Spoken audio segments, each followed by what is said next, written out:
Hello po mga ka-Jesnabs, welcome back po sa ating channel. Kumusta na ba itong aral program? Well, meron pong bagong DepEd Memorandum number 64, Series of 2025. Ito po ay yung Implementing Guidelines for Academic Recovery and Accessible Learning Program in Reading for KE Stage 1 to 3. Tingnan po natin ang mga importanteng detalye nito. Una ay ano bang ibig sabihin ng ARAL program? Ito po ay acronym ng Academic Recovery and Accessible Learning for ARAL. So yan ay Academic Recovery and Accessible Learning Program. So itong ARAL reading, sa ARAL reading tayo. Itong ARAL reading ay addresses the urgent need to improve reading proficiency among grades 1 to 10 by applying structured, learner-centered, and targeted instruction that is appropriate to a learner's reading ability rather than their age or grade level. Yung sa meron kasing learning gap, lalong-lalo na sa pagbabasa. Kaya kailangan ito. Ngayon, kailan ba ito gaganapin or gagawin? Ito, nakalagay dito yung implementation timeline sa ARAL Reading Program.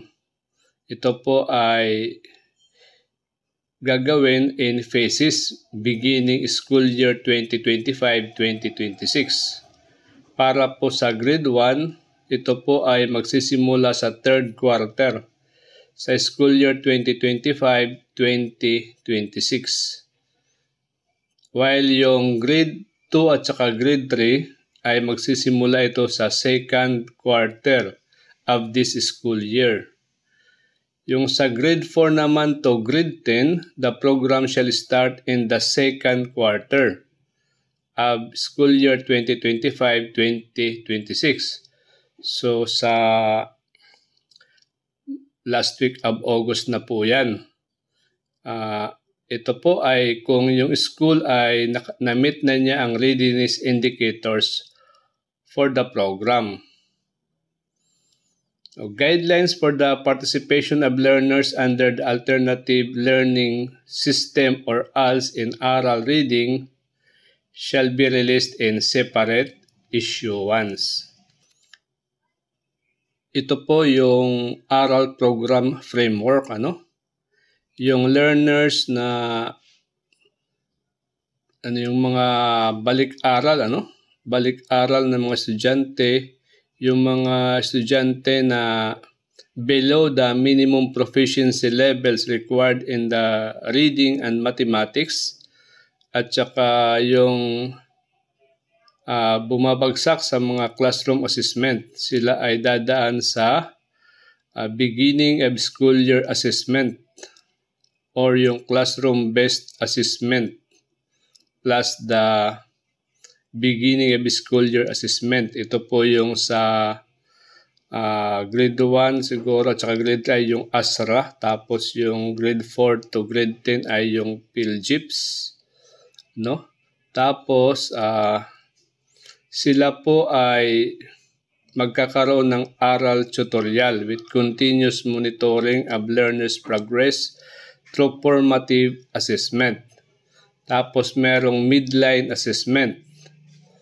Limbawa kung if the learner did not meet the grade level competency, did not meet, so yes, sila po yung kung na-meet, exit sila sa ARAL program. Kung hindi, they will continue the ARAL program at saka they will refer to the school heads. So then magkakaroon ng end of school year assessment. So magkakaroon ng ARAL summer program. Learners needing further support shall participate in the ARAL programs for additional interventions. magkakaroon po ng recruitment at assignment ng aral reading tutors and capacity building for tutors and field implementers. So, sino ba yung pwedeng magturo sa aral reading or pwedeng maging aral reading tutors? Dapat ay ma-meet nila yung minimum qualification, ano? Una ay pwede yung DepEd teachers, pero hindi sila pwedeng maging tutor ng sarili nilang learners or yung advisory class or may subject sa kanila. Pwede rin yung mga pre-service teachers, no? Yung mga nasa colleges, no? Yung nagpa-practice teaching. Other individuals who are qualified, experienced, competent, and of good character. Those with prior training in reading remediation or foundational literacy strategies. Yun ang mas preferred. Magkakaroon po ng mga capability building, ano? Yung mga aral reading tutors, field implementers shall be provided suitable training through the NEAP. Magkakaroon po ng capability building activities kasama si school heads, master teachers na mayroong expertise sa literacy remediation, supervisors, and technical staff who will provide the technical assistance to tutors.